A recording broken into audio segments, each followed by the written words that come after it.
Hi everyone, welcome to our channel. Douglas Macgregor expressed admiration for Neil's remarks, acknowledging their alignment with his own views. He particularly agreed with Professor Shelley Hammer's observation about the world aligning with reality, rather than adhering to a crumbling post-war order. Macgregor also noted Israel's involvement in this context regarding Washington. He suggested that Israel holds significant influence, thanks to the distribution of wealth. It means that large numbers of people in the Senate and the House have signed on because it's effectively being purchased. Their votes are 100%. There's also a certain mentality attached to that, but one shouldn't underestimate the impact of influence in Washington. Then there's ignorance of the world with no understanding whatsoever of the danger in which Israel finds itself right now.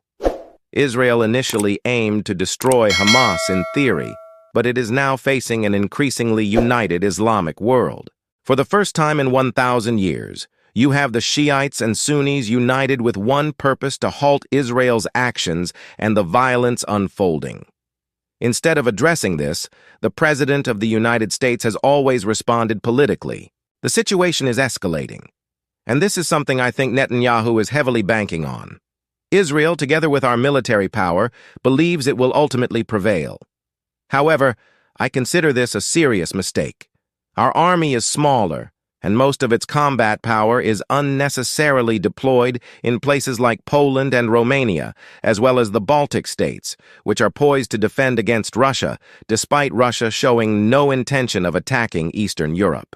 Additionally, our air power is not as robust as it was 30 years ago. We lack the capability to deploy 5,000 fighters and hundreds of bombers, while we have deployed 4 carrier battle groups into the region, 2 in the Mediterranean, 1 in the Persian Gulf, and probably 1 in the Red Sea. Their sortie rates are severely limited.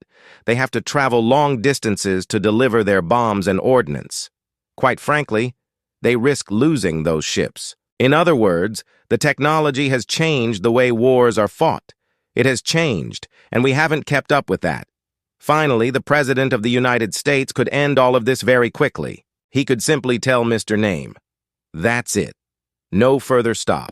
And at that point, the military installations would have to cease operations with Turks and the Iranians, and then eventually say, "It's time for us to sort out this trial, come up with a solution," but no one will go there.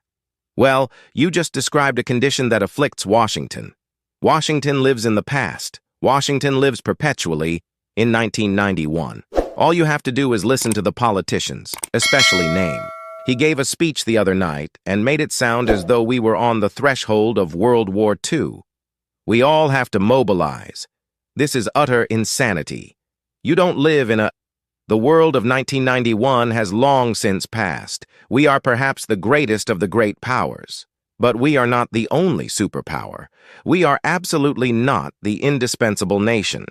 Most regional problems need to be solved by the people who live in those regions, not us. And our insistence on intervention and interference has created chaos in the Middle East. This is something no one in Washington understands, or even if they did, would care to address. Well, his argument is that we need to save Israel from itself. And this is something you said from the very beginning. He's not anxious to see Israel destroyed. He's not anxious to see millions of people, whether they live in Egypt, Syria, or anyone else, be killed. But right now, we are on a very dangerous path.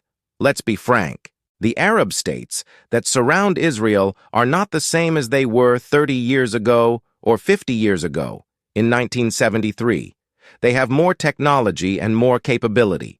Their populations are better educated and more capable as a result. And to this you must add Iran, enormous air and space power, very sophisticated leadership, bureaucratic power in the armed forces. To this you must also add Turkey. The Turkish state had the largest army, indeed the largest armed forces. Period. They're ferocious fighters, and they are deeply committed to ending the affront to Sunni Islam. This means we're headed for a regional war, and once it's joined, it will be very difficult for us to intervene. I think the world, at least in the Middle East, is just waiting for the President of the United States to fully say, "That's enough." We in the West, we in the United States are deeply waiting, And that would signal to the Israelis that there has to be some sort of arrangement, a new arrangement, a new arrangement. This raises concerns. They don't want to do that now. I'm not saying, oh, Israelis don't want to do it. There are probably at least 40% of the Israeli electorate that agrees with you and everything you said at the beginning, but they're not in power. And I would tell you that most Americans pay no attention to anything that happens beyond their borders, least of all in the Middle East. They're sitting there saying, oh, well, this is just another Middle East war. Let's help the Israelis. It'll be over in a few weeks. They don't understand what's changed either, and no one is telling them. There.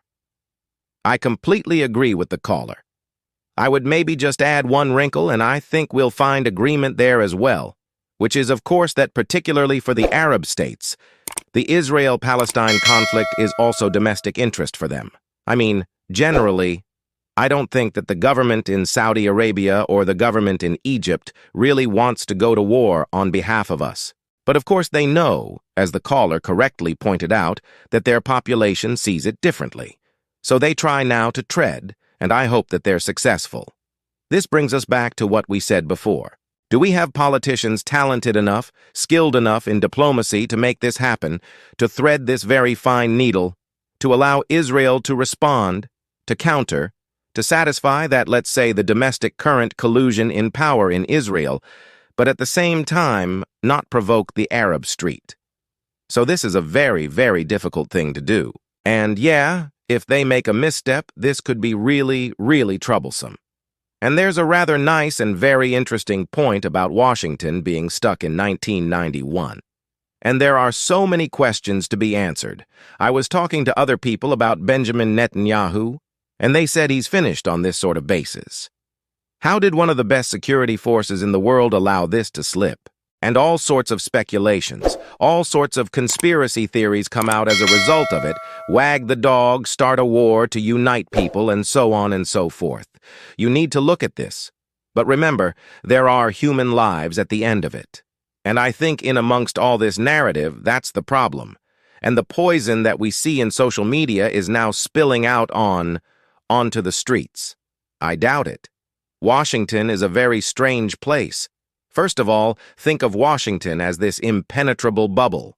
The people sitting on the Hill in Washington have no more appreciation for the impact of inflation on the average American family, or the impact of immigration on the average American family, than they have any appreciation for what's happening in the Middle East. And yeah, if they make a misstep, this could be really, really troublesome. And there's a rather nice and very interesting point about Washington being stuck in 1991. And there are so many questions to be answered. I was talking to other people about Benjamin Netanyahu, and they said he's finished on this sort of basis. How did one of the best security forces in the world allow this to slip? And all sorts of speculations, all sorts of conspiracy theories come out as a result of it. Wag the dog, start a war to unite people, and so on and so forth.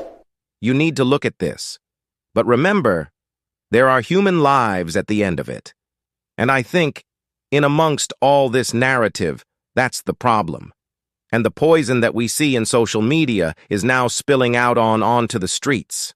I doubt it. Washington is a very strange place. First of all, think of Washington as this impenetrable bubble. The people sitting on the Hill in Washington have no more appreciation for the impact of inflation on the average American family or the impact of immigration on the average American family than they have any appreciation for what's happening in the Middle East. And yeah, if they make a misstep, this could be really, really troublesome.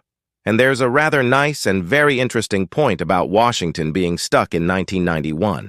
And there are so many questions to be answered. I was talking. But it goes to his big issue with multiculturalism. Always. It's actually the laziest of all ideologies, right? If Andrew says, you're a communist and I say I'm a fascist, we might have an argument, right? Because these are really clashing oppositions. But the idea of multiculturalism was always basically everything is of equal value. Like the core value of multiculturalism is not to have a core value. So all these people that came, we never really showed an interest in them, right?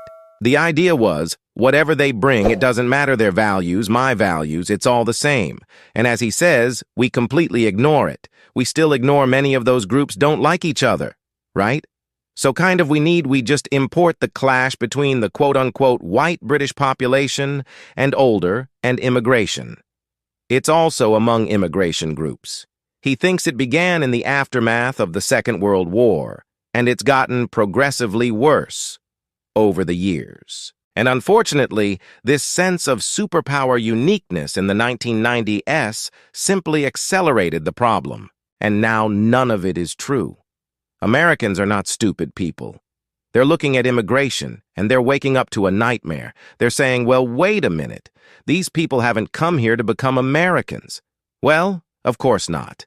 They're setting up their own countries with their own grievances, their own preferences, their own set of hatreds on our soil. We don't like it.